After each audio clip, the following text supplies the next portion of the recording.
Lolo. Sayang mo guys. Ako na lang siyang pahinugan ng kapita. Bisa mo na alas sa inyo. Para si Lolo, makamatagal mo. Ay, nagkamon mo ha. Kinahadlok ko. Kinakanta lang lo. Para manlulog ka sa ibang apo nga kwapo. Murag si Ray Richard Gomez. Di ba sa mga lo. O sa patanan mga treasure hunter, kini nga sapa.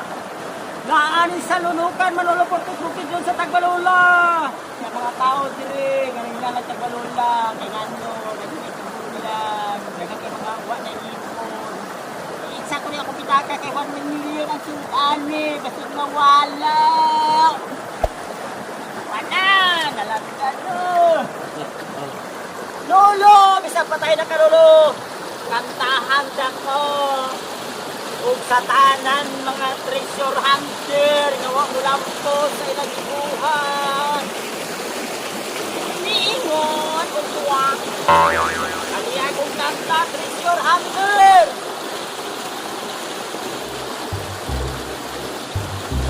wala ka minod sa po.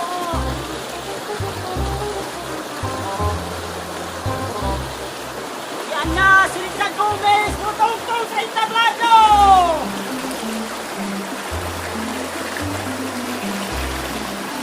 Yeah! Treasure hunter, treasure hunter. Ang lolo ko ang financer. Wala siya mo asinso. Naupaw na lang ang iyang ulo. Sige paligya o byuta, aron mulawan makita. Sige galut, sige tutut. Wala siya'y nahimo ang pamilya na biyaan. Wala na'y puloy-anan. Nagkutoy na ang tiyan, wala na'y kalibang. Kutog-kutog ipanutan, sinulog na upaw na lang. Wala'y bulawang nakitaan, wala'y mahimo ang tanan. Isang jutay na lang. Asa naman ang bulawan sukat karon wa dakitan mga bahandi nahanaw na ang tanan.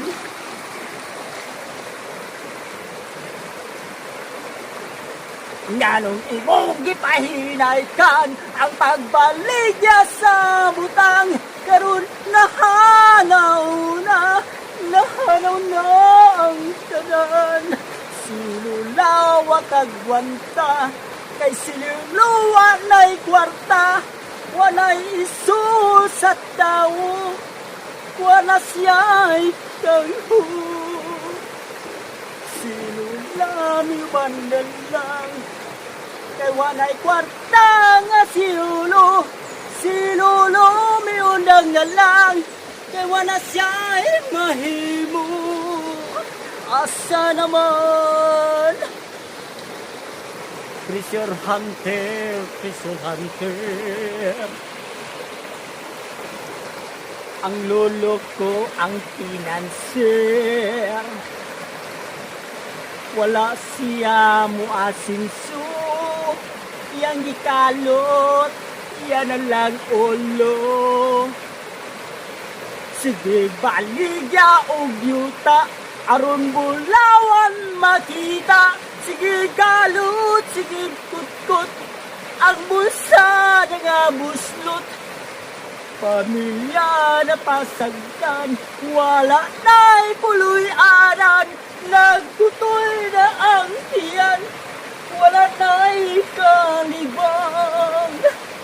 Puto-puto gipanuhutan, sinulo ni udang na lang.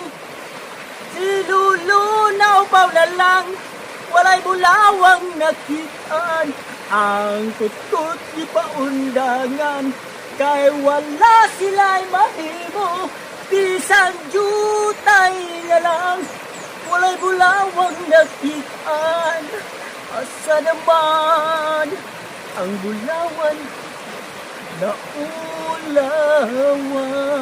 Ang tuwa, ingon.